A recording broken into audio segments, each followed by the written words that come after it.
ओम गणेश हर हर महादेव। रुत्तम दुखम द्रावयती इति रुद्रः, अर्थात जो हमारे दुखों को भस्मीभूत कर दे, जो हमारे दुखों का विनाश कर दे, वो कौन है? भगवान रुद्र, भगवान शिव, भगवान महादेव। तो आज मैं, जैसे अभी महाशिवरात्रि आ रही है, तो आज मैं आपको बताऊंगा यह जो लघु रुद्र है, रुद्राभिषेक है, या एकादश रुद्र आदि है, महारुद्र है, अति रुद्र है, या रुद्राभिषेक जब पूजन किया जाता है तो उसके विषय में जो थोड़ी इन्फॉर्मेशन है, वो जो अष्टाध्यायी रुद्री में से मैंने थोड़ा संकलन किया है, थोड़ा संशोधन करके सरल भाषा में मैं आपको समझा पाऊँ, ऐसा आज एक मैं प्रयत्न करूंगा।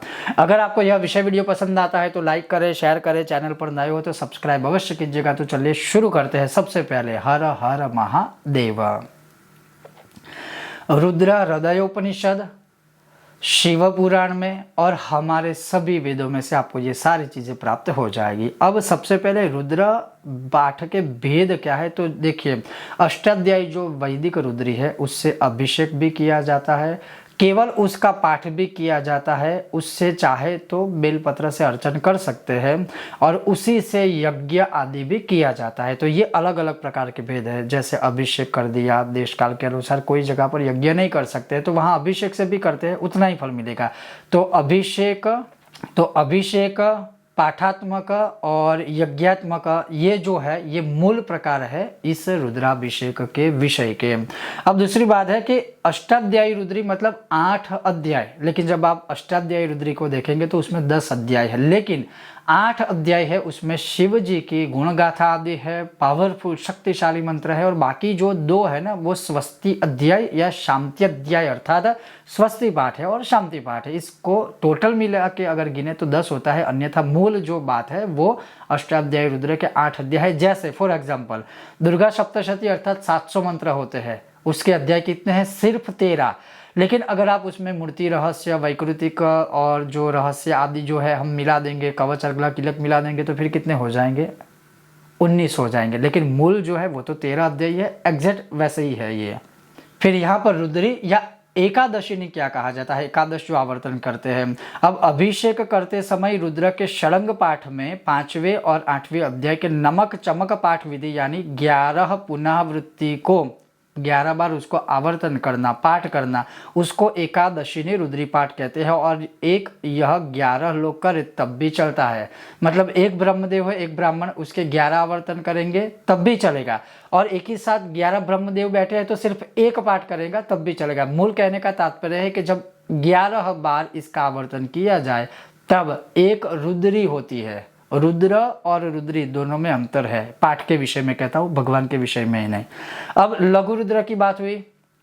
अगर लघु रुद्र हम करते हैं या करवाते हैं तो उसमें क्या है कि 11 ब्रह्मदेव, 11 पंडित जी होंगे और उसको 11 बार उच्चारित करेंगे, तो टोटल आप गिने तो 121 बार अष्टाध्यायी रुद्री का आवर्तन होता है, तब एक लघु रुद्र बनता है। अर्थात कहा जाता है या किया जाता है। उसी प्रकार के लघु रुद्र से ऊपर जाए, महारुद्र की बात है, तो महारुद्र में क्या है? तो लघु रुद्र की 11 आवृत्ति, मतलब जो लघु रुद्र हमने 121 बार किया उसको 11 बार करना है, 121 को 11 बार करना है, और तब जाके क्या हो जाता है? महारुद्र। महारुद्र में कुल मिलाकर 1331 बार आवर्तन होता है और उसे कहा जाता है महारुद्र। महारुद्र के ऊपर आ गया अतिरुद्र, तो महारुद्र की 11 आवृत्ति पाठ को अतिरुद्र कहा जाता है। जैसे अतिरुद्र में कुल मिलाकर 14,641 आवर्तन होते हैं रुद्री के, ये जो शुरुआत में नमक चमक आदि का है उसके, तब जाके यह महारुद्र होता है। और उसमें जितने भी ये जो है, जैसे नॉर्मल अभिषेक में या नॉर्मल पाठ में एक ब्रह्मदेव अगर 11 पाठ करेंगे तो एक ब्रह्मदेव से ही हो जाएगा। अगर 11 ब्रह्मदेव है तो सिर्फ एक ही पाठ करेंगे तो वो भी होगा। लेकिन मूल बात करें तो पहला जो आवर्तन है लघु रुद्र या रुद्री का, उसमें एक ब्रह्मदेव, एक पंडित, जिससे आप अभिषेक पूजा आदि चाहे तो कर सकते हैं या करवा सकते हैं। लेकिन जब आगे बात आएगी लघु रुद्र की तो अवश्य 11 पंडित जी केवल इसके आवर्तन के लिए और 1-2 जो है वो पूजन के लिए होंगे, तो 12 से 13 पंडित जी लगेंगे। उसी प्रकार से जब महारुद्र करते हैं तो उसको मल्टीप्लाई कीजिए, क्योंकि महारुद्र में 1331 आवर्तन होते हैं। अगर लघु रुद्र में 11 या 12-13 पंडित जी होते हैं तो उसको आप 11 बार मल्टीप्लाई कर दीजिए, उतने पंडित जी उसमें होंगे। मतलब कहने का तात्पर्य है आप उसमें उनको जोड़ते जाइए, 11-11 अधिक बढ़ाते जाइए, तो उस प्रकार से कर्म के अनुसार पंडित जी की संख्या और उससे भी इम्पोर्टेंट आवश्यक जो होता है पाठ की संख्या जो होती है वह हमें पूर्ण तरीके से पूर्ण करनी रहती है।